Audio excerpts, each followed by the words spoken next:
CM Yogi Adityanath ने रविवार को सुबह महाराणा प्रताप शिक्षा परिषद के संस्थापक सप्ताह समारोह के शुभारंभ कार्यक्रम की अध्यक्षता की। इस दौरान समारोह में मुख्य अतिथि के रूप में पूर्व air chief marshal RKS Bhadauria भी मौजूद रहे। कार्यक्रम में मुख्यमंत्री योगी आदित्यनाथ को गार्ड ऑफ ऑनर दिया गया और केसरिया ध्वज फहराया गया। सीएम योगी ने कहा कि महाराणा प्रताप शिक्षा परिषद लोगों को अनुशासन सिखाता है। पूरा देश एक सकारात्मक दिशा में आगे बढ़ चुका है। यहाँ तक कि आजादी का अमृत महोत्सव भी मनाया जा रहा है। ब्रिटेन ने भारत पर 200 सालों तक राज किया था। आज उसे पछाड़कर भारत अर्थव्यवस्था में आगे निकल चुका है। यह भारतवासियों के लिए गर्व की बात है। मुख्यमंत्री ने कहा कि भारत के प्रधानमंत्री नरेंद्र मोदी G20 सम्मेलन की अध्यक्षता कर रहे हैं। यह दुनिया के लिए एक मिसाल है, जो भारत का डंका पूरे विश्व में बज रहा है।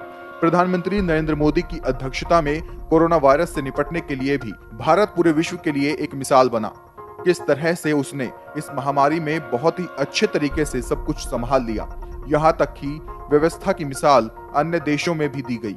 यह देश वर्तमान में अपनी आजादी का अमृत महोत्सव मना रहा है और आजादी के अमृत महोत्सव वर्ष में हम सब के लिए कि जब देश अपनी आजादी के 75 वर्ष पूरा करके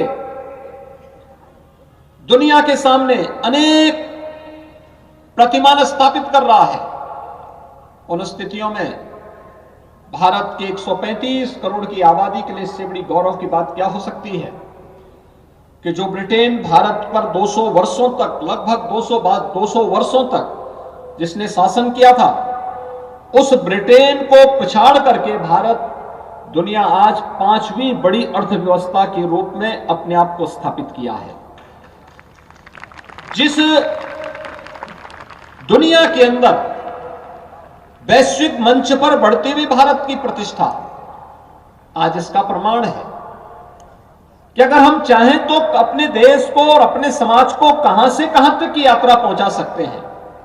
आपने देखा होगा 1 दिसंबर को प्रधानमंत्री मोदी जी ने दुनिया के उन 20 बड़े देशों का, जिनका दुनिया के 80% संसाधनों पर अधिकार है, G20 के देशों का नेतृत्व का अगले 1 वर्ष का दायित्व उन्होंने संभाला है। ये वैश्विक मंच पर भारत की बढ़ती हुई प्रतिष्ठा का और भारत नेतृत्वकर्ता के रूप में अब दुनिया को भी मार्गदर्शन करेगा, उस भूमिका के रूप में आज भारत दिखाई दे रहा है।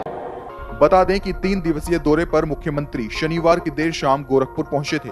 गुरु गोरक्षनाथ के दर्शन पूजन और अपने गुरु ब्रह्मलीन महंत अवैधनाथ के समाधि स्थल पर मत्था टेकने के बाद मुख्यमंत्री ने अफसरों से रविवार के कार्यक्रम की तैयारियों की जानकारी ली।